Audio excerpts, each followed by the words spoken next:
लोकसभा 2019 ची त्यांनी घडवली आणि 2019च्या निवडणुकीला वंचित बहुजन आघाडीचं त्यांना उमेदवारी मिळाली। बाबासाहेब आंबेडकरांचे नातू बाळासाहेब आंबेडकर त्यांच्या प्रचारासाठी आले। त्या मंचावर सुखोबाचं तुमच्यापेक्षा भारी भाषण आहे। त्यावेळेला हिंदू मुस्लिम बौद्ध भाई भाई एका मयात गळ ख्रिश्चन आम्हीच सगळ्यांची नावं घेतली, सगळे आपण एकत्र गेलं पाहिजे। आणि ही विधानसभेची निवडणूक आणि निवडणूक झाल्यावर काय ते वेगळंच बोलायला चालू केलं। सुरुवात झाली, धनगर समाजाला अन्याय होतोय, समाजाला अन्याय होतोय, समाजासाठी आपण काहीतरी केलं पाहिजे।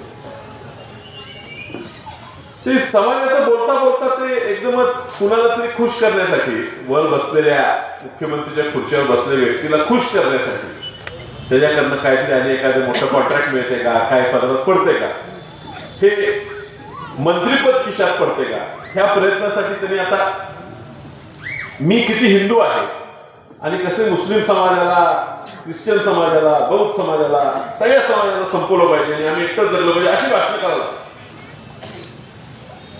ही जग जी नगरी आहे, ग्रामपंचायत होती आता नगरी आहे, ही पूर्वीपासून पुरोगामी विचाराचं शहर राहिलेलं आहे।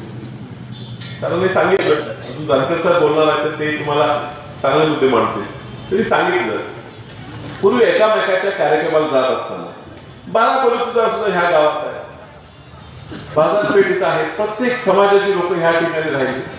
मुस्लिम समाज ह्या ठिकाणी मोठ्या प्रमाणात आहे, लिंगायत समाज ह्या ठिकाणी मोठ्या प्रमाणात आहे, प्रत्येक समाजातल्या घटकातली लोक ह्या ठिकाणी राहतात। कधी कोणात भांडण नाही, काय कोणाचा वाद नाही, एकामेकाच्या कार्यक्रमात जातात, एकामेकाचे सण साजरे करतात,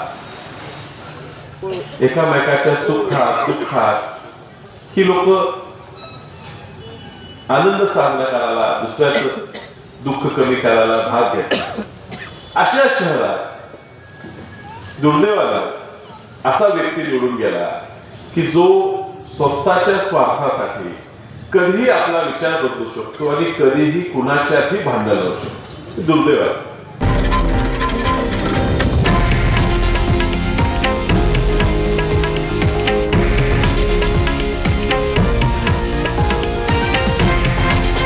हे आहे देशातील नंबर 1 न्यूज नेटवर्क आणि आपण पाहत आहात TV9 मराठी, एकमेव।